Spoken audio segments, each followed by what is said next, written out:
Bueno, pues Aurora, un gustazo. Muchísimas gracias por haber aceptado la invitación y pues nada, ya una adicta a la fisioterapia más.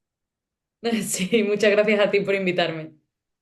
Pues nada, antes de empezar, me gustaría que nos platicaras quién es Aurora Jiménez, dónde te encuentras, a qué te dedicas. Vale, bueno, yo soy fisioterapeuta. En mi caso me encuentro en España, en una zona del sur, que es Andalucía, concretamente Cádiz. Y bueno, hago una parte clínica con pacientes y otra parte, digamos, un poco más intento de docencia, en el que, bueno, pues doy a lo mejor algún curso, seminario, depende de dónde me llamen. E intento aportar un poquito también por ahí a otros profesionales que quieran, por supuesto. Y tengo un Instagram a lo mejor más activo en el que, bueno, pues divulgo sobre cositas sobre las que seguro vamos a hablar también hoy. Así que más o menos, así a muy grosso modo, ese sería mi perfil. Excelente. Pues bueno, hoy hablaremos de un tema que realmente no hemos tocado profundo, de manera profunda en el podcast, pero que también de muchísima importancia y que ya pues, lo iremos ahí sacando. Pero actualmente súper común en redes sociales, ¿no? Sobre todo ver muchos posts acerca de los estudios de imagen que no están relacionados con el dolor. Pero me gustaría lanzarte la primera pregunta respecto a ese tema. ¿Tú cómo haces para educar al paciente que llega preocupado, que llega con incertidumbre, que llega ansioso ahí a la clínica, posterior a saber unos resultados de un estudio de imagen que sabes que no está correlacionado con el dolor?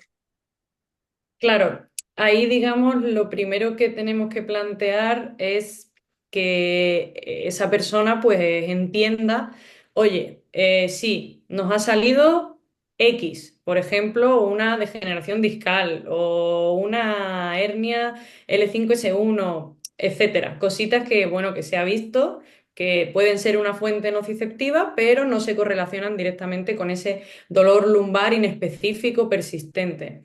Entonces, lo primero sería decirle, bueno, que sepas que hay muchos estudios últimamente en el que no hay una correlación directa. Eso no significa que no influya, porque la idea no es quitarle peso a lo que dice el paciente. Al final, para el paciente es muy importante esa relación o esa causalidad porque se la han hecho saber. Y si tú la confrontas de primeras, posiblemente el paciente se verá frustrado diciendo, no, no, esto es por mi hernia. Entonces, digamos, ahí con un poco de mano izquierda diciéndole, oye, sí, es una fuente, tenemos un factor interesante, pero hay muchos más factores que pueden influir. Quizá esta hernia lleve mucho tiempo ahí, tenemos muchas personas que tienen hernia y al final no tienen ese dolor. También tenemos que conocer cómo es la hernia, si es una extrusión, si está posterolateral, está dando una estenosis del canal o no. Ahí como sanitarios, digamos que nosotros también tenemos que tener un buen conocimiento de qué es lo que ha salido en esa prueba radiológica y cómo manejarlo.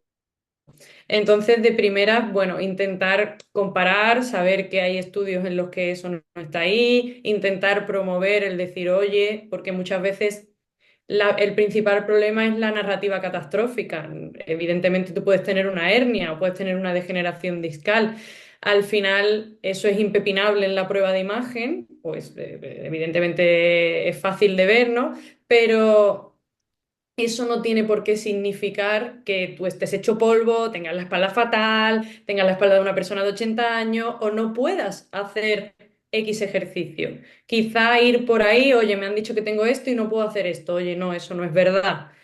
Podemos correr teniendo hernias discales, no pasa nada. Vamos a ver cómo, vamos a hacer una exposición gradual y vamos a cambiar eso. Al final, una cosa que yo siempre hago es, ¿qué te han dicho que no puedes hacer con esa hernia o qué te han dicho que tienes que hacer con esa hernia? Y empiezo cambiando el foco ahí, digamos, para que el paciente no vea que yo confronto directamente lo que él piensa que es causa de su dolor, sino, oye, vamos a intentar sacarle la parte que te han negado y vamos a empezar yendo por ahí. Te han negado correr, vámonos a ver que esto no es así, vamos a ver cómo existe la mecanotransducción, cómo ayuda el ejercicio a ciertas cosas. Entonces, digamos, abrir, entre comillas, las partes que sí que puede hacer y en las que sí nos podemos centrar, que le va a dar una parte de motivación, para a lo mejor ya a raíz de ahí crear una narrativa un poco más de confrontación ante lo que ha dicho, bueno, pues el radiólogo, el médico, el informe de imagen X.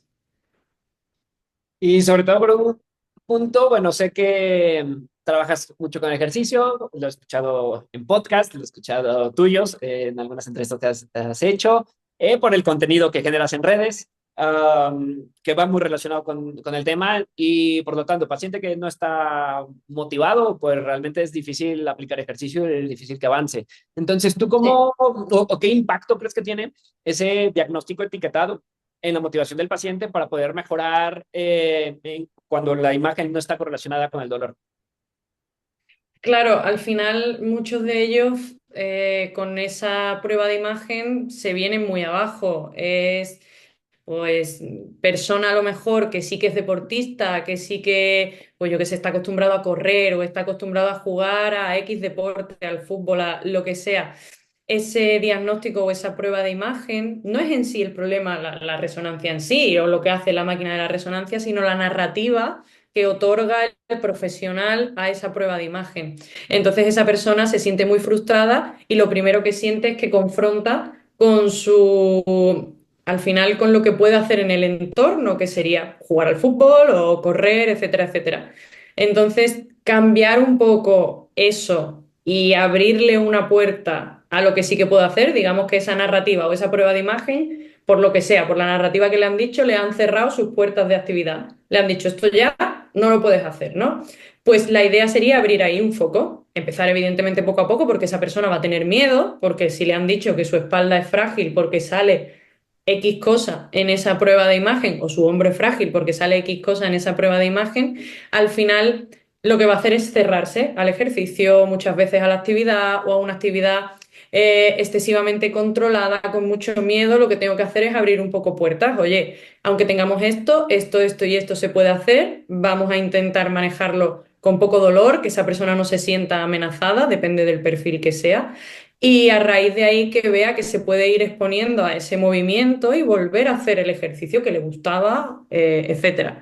Que luego tenemos un paciente al que no le gusta el ejercicio y nunca lo ha hecho, pues ya tenemos que ir exponiéndolo poco a poco, porque al final la persona que se limita por el dolor o por lo que haya salido en la prueba de imagen, que tiene mucho miedo hacia el ejercicio, luego cuando se ve haciéndolo y ve las cosas que consigue hacer, desde el que le gustaba correr, volver a correr, hasta la persona que a lo mejor no podía ponerse bien un calcetín y se vuelve a poder poner un calcetín, pues claro, todas esas cosas se consiguen con el movimiento. En cuanto lo van haciendo, es cuando van viendo, oye, pues esto es lo que necesito, o esto es lo que me viene bien porque consigo mis hitos del día a día o de mi deporte. Y ahorita que tocaste justo ese tema, ¿no? De que se escucha súper fácil en la parte teórica, ¿no? Y tanto cuando hacemos contenido, cuando lo vamos platicando, justo esa parte de cómo ir exponiendo al paciente o que debemos exponer gradualmente al paciente, ¿no? Sobre todo los pacientes que no les gusta el ejercicio, pero también esos son los más difíciles de educar y de poder trabajar, ¿no? Porque por algo no, por algo tienen esa patología o esa condición, porque no se mueven o no hacen ejercicio. Entonces, es una pregunta un poco que ya he hecho en otros episodios, pero justamente porque cada quien tiene una manera diferente de abordarlo. Entonces, ¿tú cómo llegas a educar a ese paciente? ¿Cómo llegas o qué estrategias llegas a implementar para ir progresando o ir exponiendo a ese paciente al movimiento? Vale, claro, yo aquí tengo, voy a contar una realidad, yo aquí tengo una baza muy grande y es que a mí ya llegan sabiendo que a lo que se van a exponer es a una terapia de ejercicio basada en el movimiento. Entonces, digamos que esa puerta ya la tienen que tener abierta, porque si no, no van a venir a mí.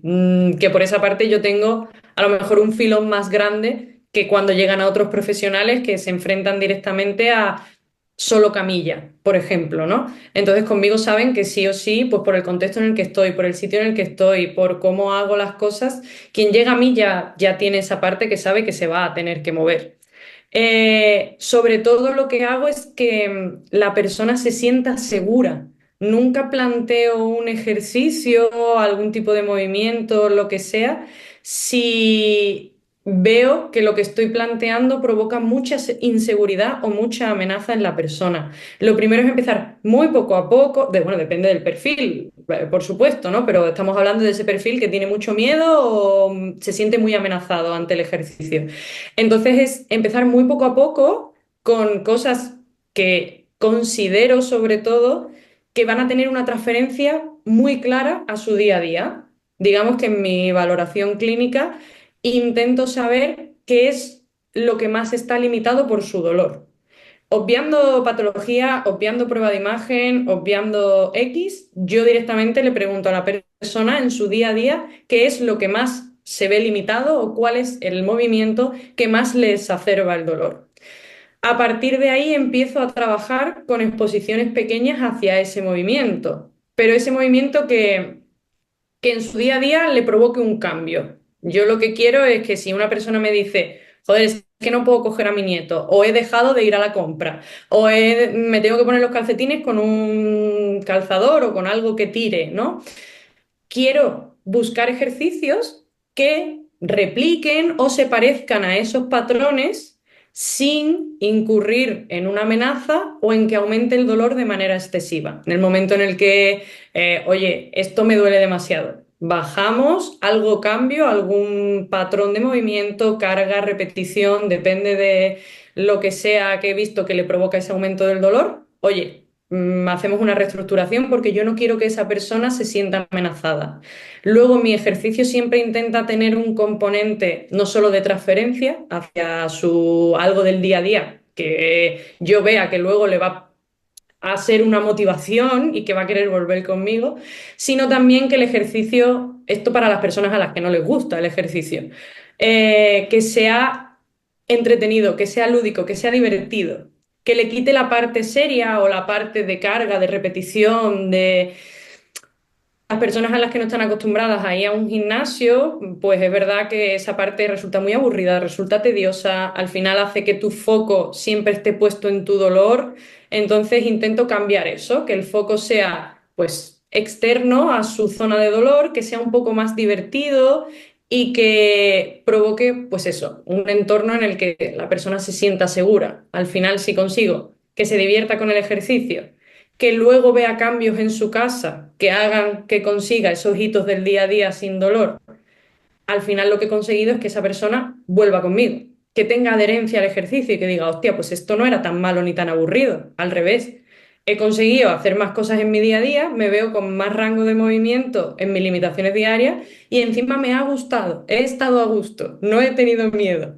Entonces, entonces digamos que esa es una de mis principales objetivos con el movimiento en este tipo de personas que le tienen pues más miedo, ya sea por la narrativa que han escuchado o por su condición. Súper. Y pregunta, que ahora te digo por qué te la saco, a lo mejor pareciera fuera de tema, pero es, ¿le cierras las puertas a la terapia pasiva? Y eso también te lo pregunto, porque normalmente la gente que solemos hacer contenido y muy enfocada a lo que es la parte del movimiento del ejercicio, nos suelen, no sé si te ha pasado, pero nos suelen tachar de que es lo único que hacemos, ¿no? Y no le abrimos la puerta a algo pasivo. Entonces, por eso la pregunta. Y ahora te digo, Vale, ¿por qué más? yo no le cierro las puertas a la terapia pasiva, me parece que es una herramienta útil dentro de todas las herramientas que tenemos, pero no le doy, digamos que no sería una estrategia que siempre debiese de estar. Creo que no debe de ser la principal y la única. Creo que en la mayoría de guías clínicas acerca de dolor musculoesquelético, ya sea hombro, lumbares, etcétera, etcétera, siempre aparece como una segunda opción, un coayudante en etapas agudas en la que la persona, joder, es que no se puede mover. ¿Qué voy a hacer? Aliviar. Aliviar. Es una terapia que me ayuda a conectar con el paciente, es una terapia que me ayuda a que me escuche, es una terapia que puede aliviarle el dolor en primera instancia. No es mi herramienta principal, pero evidentemente es una de las herramientas de mi arsenal. Ya veré yo en qué situaciones, con qué tipo de paciente y en qué momento me puede servir. Pero lo que no voy a hacer es desplazar, por ejemplo, al ejercicio frente o usar la terapia pasiva, digamos, o en camilla, siempre de primeras y luego el ejercicio como algo extra que mando a casa. No, para mí es al revés. El ejercicio tiene la parte más importante o el movimiento y en determinadas situaciones me es muy interesante usar la terapia manual, por supuesto. Es una herramienta como cualquier otra, como yo que sé, el taping, el flossing, lo que queráis, pero no sería la principal. Sobre todo, bueno, dependería del caso, pero depende de la persona, de lo que se esté trabajando, de lo que se quiera conseguir y de lo que se haya visto en las guías clínicas. Yo ahí le hago mucho caso a ellas, la verdad. Ay, totalmente de acuerdo contigo. Y sobre todo porque, bueno, independientemente del efecto fisiológico, de la evidencia que tenga o no la parte pasiva, pues va muy relacionado con lo que mencionabas anteriormente, ¿no? Porque al final, pues es algo en el que puedes aprovechar justo con estos pacientes que llegan con mucho miedo, con muchos pensamientos catastrofistas, con mucha kinesiofobia, y bueno, te ayuda, una, a conocerlos más, a completar tu historia clínica, hacer ese Exacto. rapport, ¿no? Con el paciente, aprovechar para educarlo, sobre todo, Sí. ya estamos. Abre una Claro, puerta, sí. claro, claro. Entonces, bueno, creo que tiene todavía ese plus, ¿no? Independientemente que si funcione o no funcione. Y que si lo tienen, a lo mejor, la gente que nos está escuchando, pues bueno, tienes, no sé, si es un ultrasonido, pues 7 minutos para platicar con el paciente, ¿no? A diferencia Sí, sí, sí. de no hacerlo. Y mencionamos algo también bien importante. Bueno, en cuanto a los estudios de imagen, lo que ya mencionábamos, pues que no está, muchos de estos no están correlacionados con el dolor, y sobre Ujú. todo esto pasa mucho con deportistas, adultos mayores, donde vienen lesiones degenerativas, ¿no? Donde vienen lesiones, pues, o por la edad o por la demanda del deporte, pero que no representan prácticamente nada en la clínica, ¿no? O que tienen una clínica al 100%. Entonces, ¿tú cómo le explicas estas dos poblaciones? Porque son dos poblaciones, creo que complejas. Una, el deportista Sí. que no va a querer parar y que puede que se alarme por esto y que lo predisponga ahora desde un perfil más psicológico hacia una lesión, o este adulto mayor que va a ser más fragilizado, ¿no? Que lo vamos a fragilizar más, el mismo sector de la salud, algún otro colega, algún médico, seguro viene con otras ideas más fragilizadoras y que si le han dicho, como has mencionado anteriormente, que no puede cargar determinado peso, pues no lo va a hacer, ¿no? Porque a lo mejor lo operaron de Claro. una hernia y no quiere que le vuelva a salir. Entonces, ¿tú cómo educas a estas dos poblaciones también? Con esto, Claro, ahí hay una parte importante y es lo que has dicho, que es verdad que son dos poblaciones, sobre todo, por ejemplo, en hombro, en personas mayores, se disparan los porcentajes de cambios en el tejido, de roturas parciales, en el manguito del rotador, en personas asintomáticas, es decir, a partir de los 70 años. Pues no me acuerdo, pero más del 80% de las personas mayores van a tener una rotura parcial del manguito, van a tener una artrosis acromioclavicular, van a tener, claro. Entonces, eso en personas asintomáticas, que lo que vamos a ver es un perfil de persona mayor que a lo mejor, hombre, pues sí, ha perdido grados de movilidad, pues lógicamente, ¿vale? Y luego vamos a tener las personas que sí que les duele y también tienen, evidentemente, esas pruebas de imagen en las que sale eso. Entonces, yo muchas veces les planteo que al final con las personas mayores me es más fácil digamos, por compararlo con la edad, porque muchas veces les digo, oye, ¿tienes una foto de ti de joven? Sí, venga, enséñamela, ¿vale? Y me la enseñan. Y yo le digo, ¿a que tú no tienes la misma cara que tienes ahora? ¿A que tu cara ha cambiado? ¿A que tú por fuera has cambiado? Ya tenemos arrugas, lógicamente, el pelo de otro color, blanco, ¿no? Depende de la persona. Hemos cambiado mucho por fuera con el paso de los años. Es normal, completamente normal, todos lo asumimos, que no vamos a tener la misma cara con 10 años que con 80. ¿Qué ocurre? Que no sé por qué no asumimos que estos cambios se van a dar igualmente por dentro. Es decir, igual que envejecemos por fuera, nuestro cuerpo envejece también por dentro. Y no es malo, es el curso normal de la vida, básicamente. Llega un momento en el que, bueno, pues antes nos reparábamos más rápido que nos dañábamos y llega a unas edades en las que pues no, nos dañamos más rápido que nos reparamos porque nuestra capacidad de repararnos pues se ve mermada. Lógicamente, entonces yo, bueno, le hago un poco la correlación con esa foto de pequeño y con que es normal, aunque le hayan dicho que es algo muy malo, la realidad es que es normal que se tengan esos cambios, que se genere esa artrosis, es muy difícil que esto no esté a ciertas edades, y ya sería intentar trabajar también porque evidentemente hay articulaciones pues que ya hasta que llegan a un déficit por la artrosis de movilidad en la que, oye, pues a lo mejor no te puedo ganar más de aquí, porque es que si no me cargo la articulación, bueno, no pasa nada, vamos a intentar trabajar con esa funcionalidad ahí. Intento siempre que el dolor no sea parte del movimiento que hago con ellos porque les alarma más, se sienten peor. Intento también decirles que, oye, aunque te hayan dicho que no puedes cargar peso, la realidad es que tú quieres coger a tu nieto y, o lo que sea, o cargar las bolsas de la compra, me da igual, o tender, ¿vale? Entonces sí que podemos hacerlo, les intento explicar que la carga lo que va a hacer es ayudarlos. ¿Cómo suelo hacer esto? Pues suelo hacer una comparativa normalmente con los astronautas.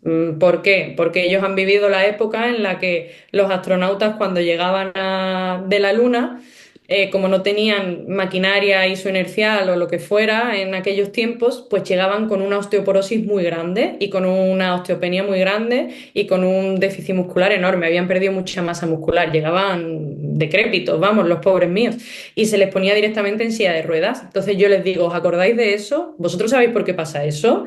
Y les explico, oye, pues porque no hay gravedad y tu hueso y tu músculo no carga el peso de tu cuerpo. Si no hay carga, el cuerpo lo quita. Dice, coño, esto no lo necesito para nada, fuera. Y empieza a quitar cosas. Entonces nos volvemos más frágiles. Con lo cual la idea sería empezar a cargar poquito a poco, progresivamente, para que eso, digamos, no sea así y consigamos un tejido pues, un poquito más fuerte que te ayude en el día a día, que te ayude a cargar, que te ayude a coger a tu nieto y que tú te sientas fuerte. Eso, digamos, la parte del adulto mayor, con la que yo me siento además más cómoda, ¿vale? Y luego tenemos la parte del deportista, que es un perfil muy diferente, porque además suele ser un perfil muy confrontador del dolor. En vez de esperar tiempos de recuperación y darle un poquito más de calma y escuchar a su cuerpo, va a matar o todo lo contrario, tiene mucho miedo y lo deja todo y hace un blackout de su deporte.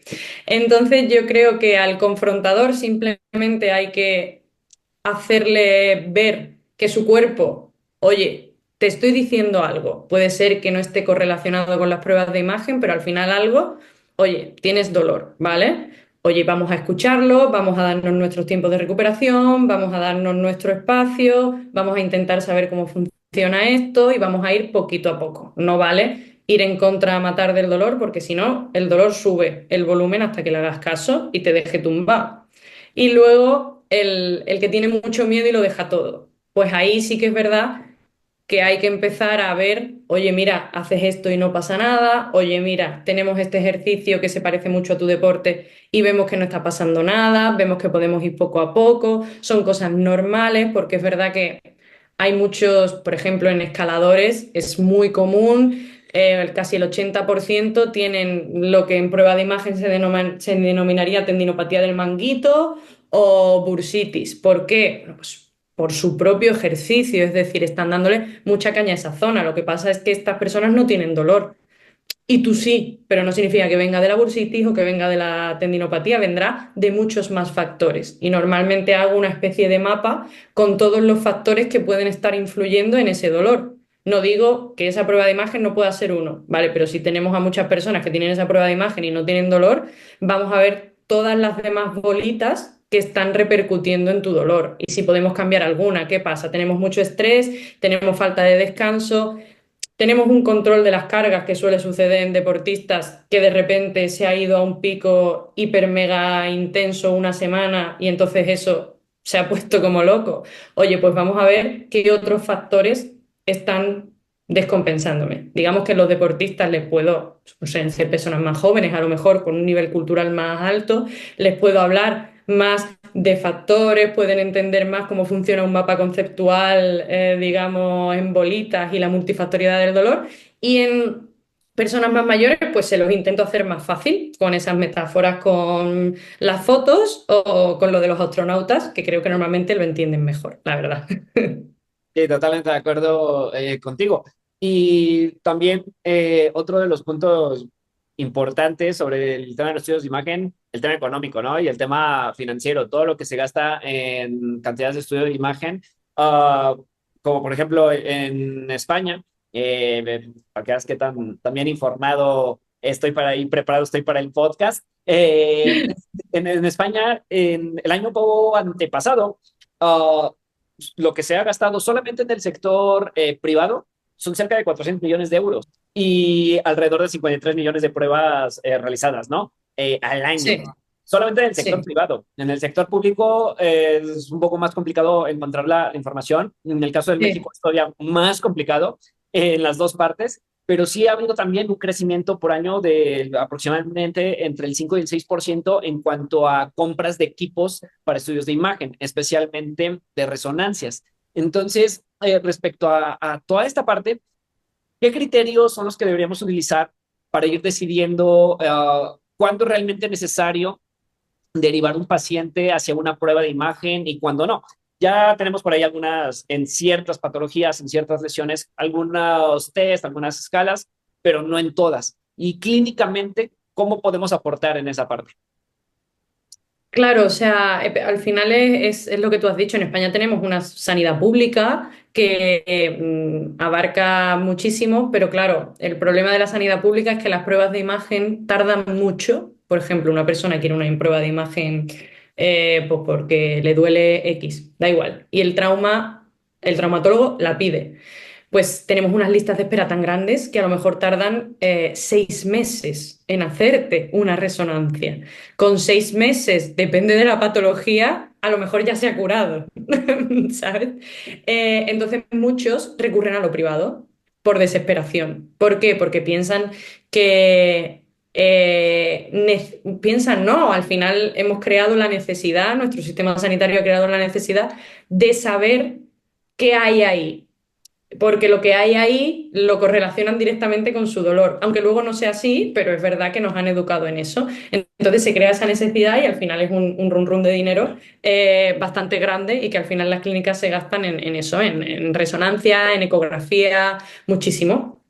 ¿Por qué? Porque la gente necesita saber qué está ocurriendo ahí y necesita otorgar generalmente una única causa. No nos gusta la incertidumbre ni la multifactoriedad. A los pacientes, lógicamente, como nos han enseñado, pues nos gusta eso, que haya una causa única del dolor, ¿no? Entonces es normal que la busquen y es normal que se gasten el dinero. Yo esa parte la entiendo. Pero las guías clínicas, como tú bien has dicho, nos instan, por ejemplo, en patologías como el dolor lumbar, a que no se manden pruebas de imagen porque empeora el pronóstico. De hecho, está ya en la literatura que no se deben mandar pruebas de imagen en el dolor lumbar porque empeora el pronóstico. ¿Qué pasa? Que pone con excepciones. ¿Cuáles son las excepciones? Pues al final lo que los clínicos conocemos como banderas rojas, es decir, cosas que nos pueden hacer pensar que hay un tumor, una infección, bueno, un accidente de tráfico, lógicamente, pero que haya fiebre, una pérdida de peso muy rápido, mareos, vómitos, un dolor nocturno muy inexplicable. Digamos que hay una serie, esto sale en casi todos lados, pero hay una serie de banderas rojas que nos hacen alarmarnos. Bueno, evidentemente, la pérdida de fuerza en el pie equino, esa incapacidad para andar de repente en una radiculopatía más intensa. Eh, Todas esas cosas nosotros como sanitarios debemos conocerlas. También hay guías clínicas que te dicen, oye, hay grados de roturas parciales en las que ya, o sea, de roturas totales en las que necesitan operación o en las que no. Digamos que hay puertas. ¿Cuál es el problema que yo veo? Que muchas veces se plantea o plantea el médico siempre la misma frase de, no, tú vas a hacer tratamiento conservador o rehabilitación hasta que no funcione y entonces te operamos. Si ya de por sí planteas esa premisa, al final al paciente lo que le estás diciendo es, no, tú aguanta un poquito y ya luego cuando pasen unos meses te operamos. Es que no es esa la idea. Pero claro, si planteas esa narrativa de primera, ya estás condicionando a la persona a que al final termine operándose y no confíe en ese tramo, ¿no? Que me ha pasado muchas veces. No, bueno, inténtalo, pero eso te operamos. Sí, bueno, es que si dices eso, la persona nunca va a estar comprometida con esa rehabilitación, simplemente va a esperar los meses que sean para operarse, ¿no? Y con las pruebas de imagen al final pasa un poco lo mismo. Debemos ver qué le duele a mi paciente, dónde le duele, cómo le duele y decir, oye, esta persona tiene un déficit muy grande, dependiendo de la zona, tenemos que saber qué me puede dar signos de alarma. En la zona lumbar está generalmente más claro porque es más conocido, pero déficits muy grandes en el hombro. Digamos que hay ciertos patrones, todo lo que sea fiebre, vómitos y pérdida de peso, eso es impepinable, pero hay ciertos factores comunes y luego ciertos factores de cada sitio que nos pueden hacer pensar, oye, mira, algo está pasando ahí que voy a necesitar una prueba de imagen porque no puedo seguir hasta aquí porque no dejas de tener dolor, cada vez va peor, eso se inflama y no hay un sentido lógico. Pero en muchas de las dolores que nos vienen a consulta típicos, la mayoría de las veces empeora el pronóstico esa prueba de imagen, a no ser que cambiemos la narrativa. Totalmente. Y algo que mencionaste también súper importante, el tema de cómo comunicar, ¿no? Y el tema del lenguaje, que también pues vamos relacionado con el tema.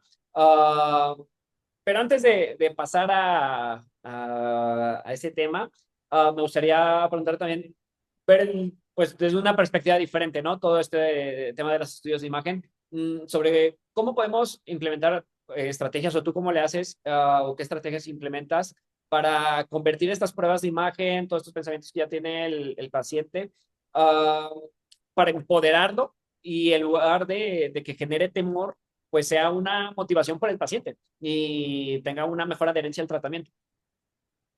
Claro, en esa parte, darle la vuelta a una narrativa catastrofista es complicado, pero una vez que somos capaces de, entre comillas, quitarle peso, o más que quitarle peso, que no sería la palabra, sería hacerle ver que es un factor dentro de los muchos que puede haber, una forma interesante pues sería también explicar cómo hay muchas patologías o cambios en las pruebas de imagen que plantean que no tienen curación y a lo mejor sí que la tienen.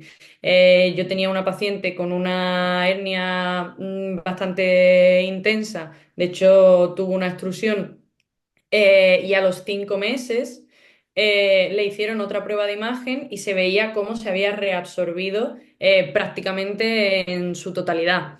Entonces, proponer casos como estos en los que, oye, mira, es que esto se regenera, se reabsorbe, da esperanza, da vida, porque la gente se piensa que el cuerpo por dentro no se cura, ¿vale? Incluso se han visto curaciones de ligamentos cruzados anteriores completos, que de hecho ya se están haciendo protocolos a 90 grados para intentar fomentar esa curación espontánea y no tener que operar, ¿no? Entonces, creo que esta parte de curación, tenerla claro, tener con qué tejidos se puede, con qué tejidos no, siempre evidentemente depende de la persona, pero tenerla claro y fomentarla y promoverla creo que da una parte de motivación y de esperanza a la persona. También depende de la edad, evidentemente esto se va a dar mejor o peor, ¿no? Lógicamente, cuanto más edad, más difícil es esa curación, pero bueno. Y luego promover, oye, vale, sí, tenemos esto, pero es que eres capaz de hacer esto, esto, esto, esto. Hacerle ver todas las cosas que puede hacer y todo lo que puede hacer, aún saliendo algo en la prueba de imagen. Darle valor y darle importancia a todas las cosas que sí puede hacer y que sí estamos consiguiendo. Y ver que, oye, sí tendremos lo que sea, pero tú ahora mismo con 70 años estás más fuerte que tu primo Paco que tiene la misma edad que tú. y, digamos, motivarlo un poquito con esa parte en la que más o menos van ganando cuando hacen ejercicio y animarlos ahí, en mi caso. Excelente. Y justo ahora sí, la parte del lenguaje, ¿no? Porque si bien, como lo has comentado, existen casos de hernias que se pueden reabsorber, pero bueno, también actualmente sabemos que no todas las hernias se reabsorben, ¿no? Que depende de muchísimas características. Y justamente por eso hay mucho contenido, por ejemplo, en redes, donde se publican videos o posts donde se habla del tema, pero justamente el hecho de no comunicarte, pues todo, ¿no? Puede llegar a generar un efecto nocebo al comunicar, pues, ciertos hallazgos en pruebas de imágenes, ya sea de una lesión, como poder tener una hernia, o todo lo contrario, como comunicar que todas las hernias se pueden reabsorber, ¿no? Porque tampoco va a ser así. Entonces, ¿cómo podemos Claro. evitar ese efecto nocebo y qué tanto afecta o qué papel juega el lenguaje que vamos a estar usando en la clínica o los que hacemos contenido, pues, en redes? Todo ese lenguaje en esa comunicación en cuanto a la percepción del dolor por parte del paciente. Claro, yo creo que primero tenemos que tener nosotros una parte de información muy rica, es decir, yo puedo ver una protusión y decir, bueno, pues las protusiones tienen menos porcentaje de reabsorción y encima eres una persona con 60 años. Pues yo no te voy a decir que eso en la siguiente se va a reabsorber porque no tiene sentido. Ahora tú eres medianamente joven, tenemos unos 30 y has tenido una extrusión que sé que son las hernias que más porcentaje tienen de reabsorción, pues a lo mejor sí te digo que tu sintomatología al principio va a ser muy intensa, pero luego posiblemente pues podemos incurrir en, oye, en un descenso y mejorar eso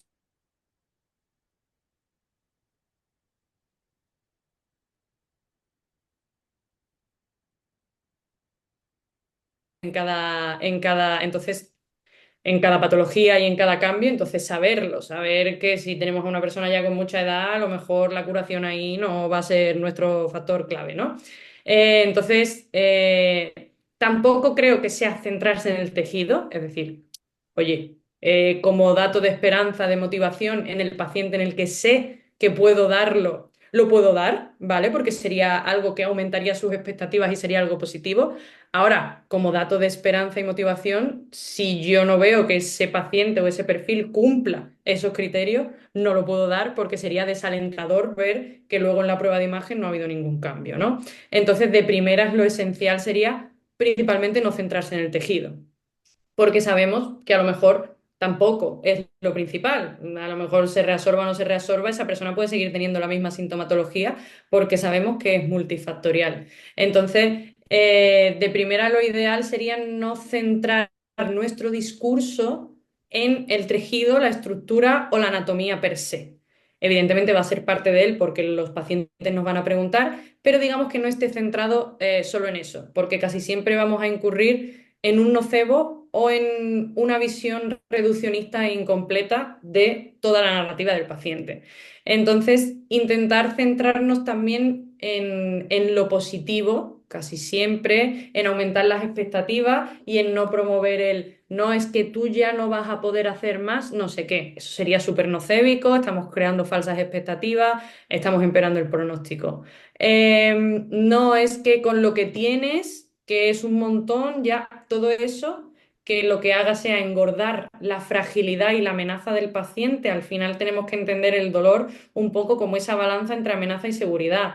Todo lo que yo pueda decir o plantear que al final aumente la amenaza de esa persona a moverse en el mundo y a estar en el mundo va a ser nocébico. Entonces tengo que revisar lo que yo voy a decir. Lo que yo voy a decir, lo que va a ser alentar a esa persona a que se sienta más segura, a que se sienta más confiada y a que sea más capaz de relacionarse con su entorno, ya sea a través del movimiento, a través de sus personas, a través de lo que le guste a esa persona hacer, salir, me da igual. Vale, pues ese es el discurso que quiero.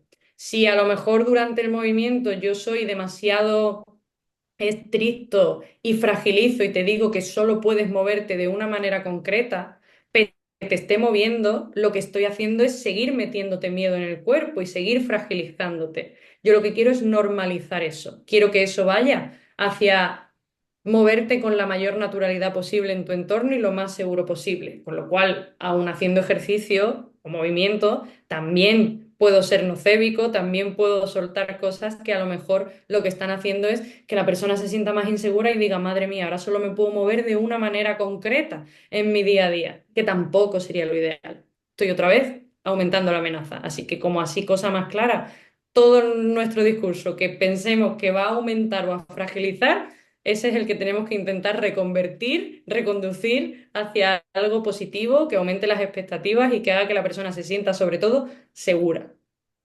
Excelente. Ya para ir cerrando el episodio, el tema, ¿tú crees que ahora con pues, todos los avances tecnológicos que hay, como lo que es la inteligencia artificial, podrían revolucionar la forma en la que usamos las pruebas de imagen en cuanto al manejo del dolor? ¿O todo lo contrario, nos van a aumentar ese sobrediagnóstico? Yo creo que sí, pero claro, ¿qué pasa? Depende de quién, esto es como todo, ¿no? Depende de dónde saque la información la inteligencia artificial, nos puede ayudar o no, lógicamente. Entonces, si conseguimos que saque la información de guías clínicas, si conseguimos que saque la información, por ejemplo, hace poco subí un estudio que era muy llamativo porque se le hacían resonancias a pacientes con dolor lumbar en un grupo se le daba el informe con todos sus nombres técnicos, todo su desgaste de no sé qué, no sé cuánto y tal.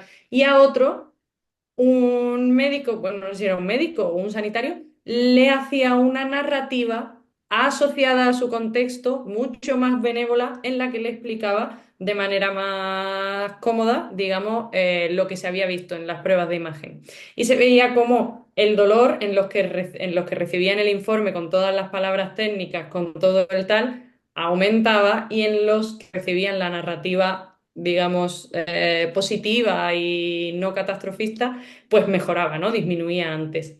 Entonces, si la inteligencia artificial es capaz de sacar ese discurso, si somos capaces de meterle esa información, que es verdad que de hecho la propia inteligencia artificial, casi todos los chatbots están hechos para ser bastante empáticos, bastante, digamos, benevolentes y bastante, digamos que no van a ser tan agresivos, creo, o a mi parecer. De hecho, hay estudios que comparan respuestas de médicos con respuestas de chats. El paciente no sabe quién le ha respondido, si el médico o el chatbot o la inteligencia. Y dicen de manera significativa que la inteligencia les ha resultado más empática, les ha resultado mejor la respuesta y les ha resultado más bonita. No sé si por tiempo, porque hemos perdido un poco de empatía, pero al final yo creo que sí, creo que nos pueden ayudar. Creo que de hecho están hechas para ser más empáticas, o sea que si le metemos, como todo, la información correcta, que eso sería el point principal, que yo sea capaz de hacer que esto solo busque en bases de datos científicas y lo haga bien, pues creo que podría ser muy positivo. Ya te digo, hay estudios que ya comparan respuestas de chatbot con médicos e incluso el paciente se siente más cercano al chatbot, porque generalmente la respuesta es más larga. Intenta hacértelo más ameno, siempre positivo. Entonces yo creo que sí que podría ser útil. Pero claro, depende de qué información le metas. Exactamente. Todo va a depender mucho de esa parte. Ya, ahora sí, para ir terminando el episodio, te voy a hacer tres preguntitas concretas. Tu respuesta no tiene que ser necesariamente concreta, ¿vale? Ya fuera Vale. del tema. Y la primera pregunta que te haría sería, ¿qué consejo dabas antes que ahora ya no das?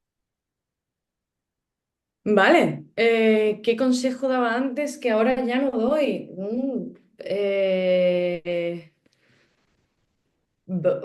Pues es complicado. Seguro que hay uno que he quitado, pero ahora mismo no sabría decirte. Eh, puede ser que antes diese el consejo típico de no, hay que fortalecer. Y ahora ya no lo doy. No significa que no pienso que en algunos casos nos venga bien fortalecer, etcétera, etcétera, sino que creo que ahora mismo es mucho más complejo. que solo estar fuerte y que solo vas a mejorar porque tengas un cuádriceps más grande.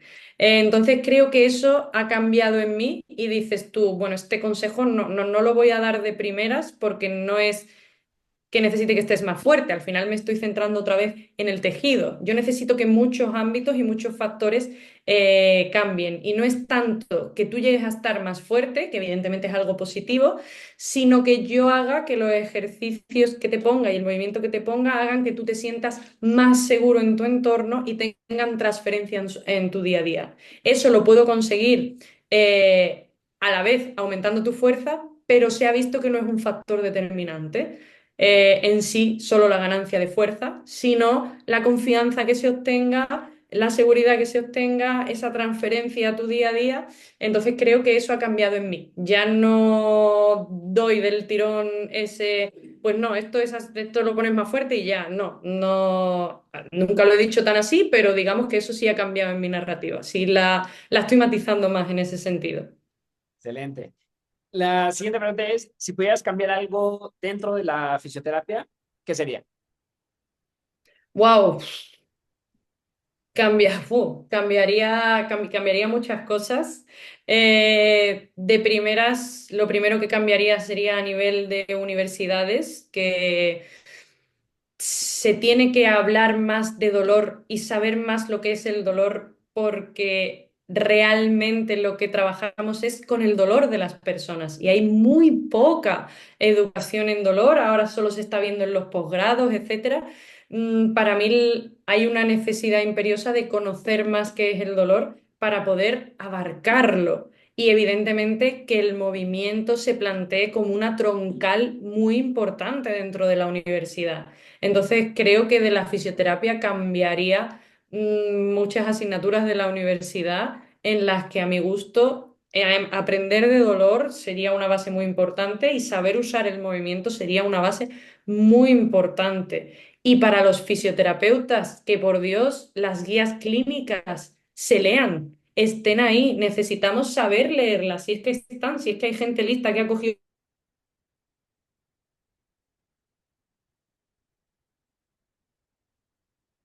una de las guías clínicas y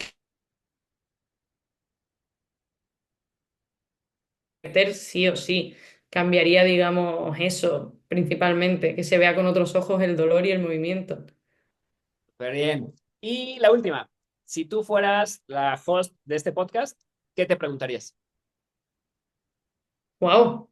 Pues la verdad que me has hecho muy buenas preguntas. No sabría añadir una más. Ahí hay mucho nicho de conocimiento ahí, pero supongo que en mi caso tú no lo sabes, pero yo empecé en este mundo pues porque yo sufría dolor crónico.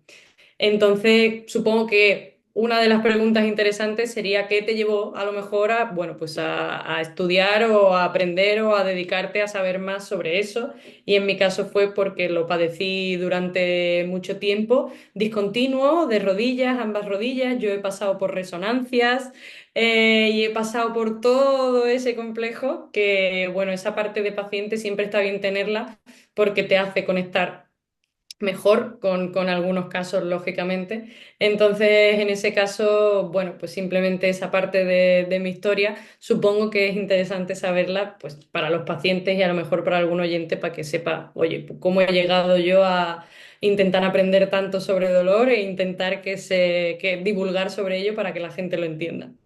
Claro, pero no nada más tienes la teoría, sino también tuviste la práctica. Sí, sí, sí. Vale, y bueno, pues ya para irnos despidiendo, Aurora, bueno, si sé que haces formaciones, si tienes alguna formación en puerta, o las que sean, tanto presenciales, online, y cuáles son tus redes para que te puedan ahí seguir, hacer algunas preguntas para quien escuche el podcast o haya quedado ahí con alguna duda, puedes dejarnos ahí tus redes. Vale, pues la red principal que uso, que no voy a dar otra porque no existe o no estoy activa, sería en Instagram, @AJR y fisio en inglés, digamos. PHYS y latina O. Esa sería donde divulgo y donde más o menos lo pongo todo. Ahí si tengo algún curso, también lo subo. Ahora mismo tengo dos online, pero uno ya lo tengo cerrado, el otro está abierto. Es un poco más dedicado a neurociencia del dolor, o sea que es un poco más tedioso para quien quiera, bueno, no tedioso, a mí me encanta, pero para quien quiera indagar más en una teoría un poquito más intensa. Y tenía abierto uno sobre el dolor lumbar más largo y más didáctico, pero ahora mismo lo he cerrado para las personas que ya lo han adquirido. Y mi idea es plantear alguno online venidero, quizá un poco más largo, quizá en directo, tengo que ir viéndolo. Pero ahora mismo no tengo ninguna formación abierta al público que no sea la de neurociencia del dolor online. Y presenciales este año quiero hacer, pero todavía a enero no he planteado tampoco. Lo que pasa es que serían en España. Vale, entonces de todos modos ahí, para quien esté interesado, pues bueno, que te sigan en tus redes. Llevo Sí. ya desde hace bastante tiempo siguiendo tus redes, desde mi cuenta personal, sí, prácticamente desde pandemia, que es ahí donde te ubico, por todo el Sí. contenido. Muchos de tus posts han sido parte de inspiración para hacer también los míos. Entonces, pues nada, Vamos, muchas por gracias. todo tu trabajo que haces Vamos, un en orgullo. redes. No, no, al contrario. Y pues qué bueno que por fin pudimos coincidir y pues tenerte aquí en el podcast y pues cuando gustes volver, más que invitada. Oh, por supuesto, muchas gracias, me he sentido muy cómoda.